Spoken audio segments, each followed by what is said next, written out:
আসসালামু আলাইকুম। সবাই কেমন আছেন? আশা করি সবাই ভালো আছেন। আলহামদুলিল্লাহ আমি ভালো আছি। বন্ধুরা, সবাই টাকা পাঠায়, সবাই টাকা পাঠায়, আপনি একটু জ্ঞান পাঠান। কেন কথাটা বলছি জানেন?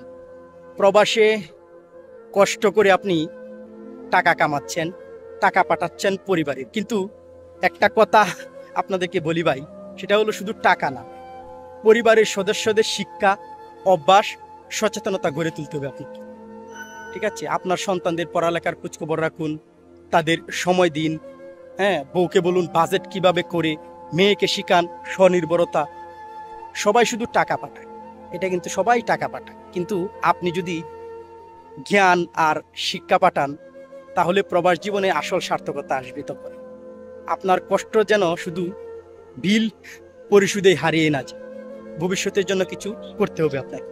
তাই টাকা পাঠাচ্ছেন, টাকা তো অবশ্যই ফ্যামিলিকে দিতে হবে, তাই না? পরিবারকে টাকা দিতে হবে, কিন্তু এটার পাশাপাশি আপনাকে অবশ্যই আমি যে কথাগুলো বললাম, যে পরিবারের সদস্য যারা আছে, বিশেষ করে ভাই হোক, ছোট ভাই হোক, সন্তান হোক, তারা লেখাপড়া করছে কিনা, তারা সঠিকভাবে ঘুরে উঠতেছে কিনা, সেটা মাথায় রাখবেন। টাকা আসলো আর দিলেন, আসলো আর দিলেন, আর খরচ করবে দেশে, এটাই স্বাভাবিক।